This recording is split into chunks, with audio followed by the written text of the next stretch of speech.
લોકસભાના લોકપ્રિય ઉમેદવાર શ્રી પરસોત્તમભાઈ રૂપાલા સાહેબના સમર્થન કાર્યક્રમમાં ઉપસ્થિત સૌ મોવૈયા ગામના વડીલો, સૌ રાજકીય આગેવાનો અને મોટી સંખ્યામાં ઉપસ્થિત સૌ માતાઓ, બહેનો, યુવાન ભાઈઓ, ખાસ કરીને જ્યારે મોવૈયા ગામે કાર્યક્રમ કર્યો હોય ત્યારે આજના દિવસે આપ સૌને હૃદયપૂર્વકથી એક જ નમ્ર અપીલ કરવાની કે ભાઈ સાહેબના સમર્થનમાં પૂરી તાકાતથી આપણે સૌ સાથે મળી અને જોડાવાનું છે. આ લોકસભા વિસ્તારમાં રૂપાલા સાહેબને 5 લાખથી પણ વધારે મતોથી સાથે મળી અને વિજય બનાવવાના છે.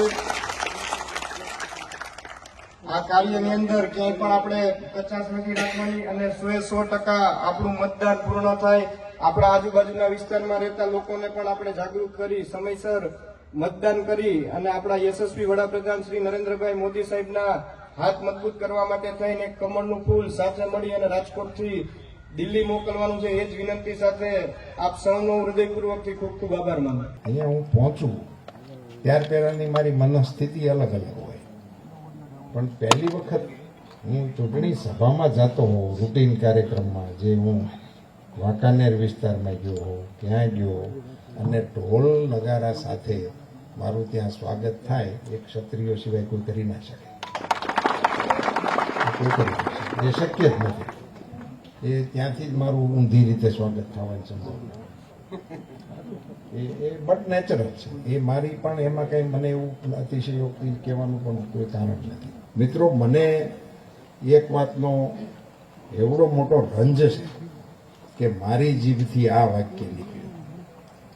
મારી આખી લાઈફમાં મેં કોઈ નિવેદન કર્યું હોય અને એને પાછું ખેંચ્યું હોય એવો રેકોર્ડ નથી.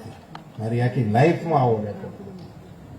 આજે એક ચૂંટણીની અને એ બી અનાયોજિત કાર્યક્રમ, એ કોઈ કાર્યક્રમ પણ નહોતો. અમે તો કાર્યક્રમો બંધ કરીને કરશનદાસ સાગઠિયાના ભજન છે એની હાટુથી ત્યાં ગયા હતા. એવો કાર્યક્રમ એ કંઈ કામનો નહોતો. એમાં મારા થયેલા ઉચ્ચારણથી આજે મારી પાર્ટીને મારા કારણે સાંભળવાનો વારો આવ્યો. જયરાજસિંહજી, એનીથી મોટો અફસોસ કે દુઃખ બીજું કોઈ વાતનું નથી. હું મારા માટે નહીં સાહેબ શબ્દ વાપરું છું, સમજીને વાપરું છું, ક્ષત્રિય સમાજની સભામાં વાપરું છું, જયરાજસિંહના અધ્યક્ષ સ્થાને મળેલા બધા મહાનુભાવોની ઉપસ્થિતિમાં બોલું છું કે મારી પાર્ટીને મારા કારણે સાંભળવાનું થયું છે. મિત્રો, હું આ સમાજ પાસે 2 હાથ જોડીને માફી માંગુ. મિત્રો, પાર્ટી, હું તો આ બધા પ્રવચનો કરતા હતા ને, તો હું નામ લેવાના મતનો નહોતો સાહેબ. મેં ટાઈમ માટે નહીં જઈ રહ્યા છે. હું જેના નામ બોલ્યો માફીના વિડીયોમાં, એને લોકો ટ્રોલ કરે છે કે તે હું કામ આમ કીધું. એટલે હું આપના નામ લેવાના મતનો નહોતો, પણ નામ ના લઉં તો આપને એમ લાગે કે અમારા નામ ન લીધા એટલા માટે. અન્યથા નામ લઈને પાછા એ નામ ગણતા છે ને અટણ કોક લખતા છે નહીં. એટલે આપણે બીજો મુદ્દો એક મારે જે કહેવાનો હતો એ તો બીજો એક મુદ્દો એવો હતો કે મને ઘણા આગેવાનોએ એમ કીધું હતું કે આપ કયો તો અમે એવું નિવેદન આપીએ તમારા ટેકામાં. મેં બધા આગેવાનોને ના પાડીશું કે એના નામ બોલવાના મતનો નથી. મારો મત છે કે તમે મારા ટેકામાં નિવેદન કરો, એ તમારી સામે આવે. મારા કારણે તમારે નવી ક્યાં શરૂ કરવી? એટલે હું આ સંપૂર્ણ ક્ષતિ મારી વ્યક્તિગત ક્ષતિ છે અને એનો જવાબદાર પણ હું જ છું.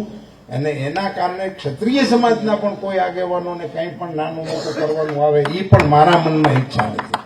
હું એ મતનો નથી કે 5 ક્ષત્રિય આગેવાનોને મારે કારણે પાછું નુકસાની સહન કરવાનું આવે. એ પણ જે કંઈક સહન કરવાનું આવે એનો જવાબદાર હું એકલો છું. એ હું આ તમારી સભાની અંદર સ્વીકારવા તૈયાર છું. કોઈ નહીં, મારી સરભેણમાં એવા છે એને હું ધન્યવાદ આપું છું અને અભિનંદન આપું છું.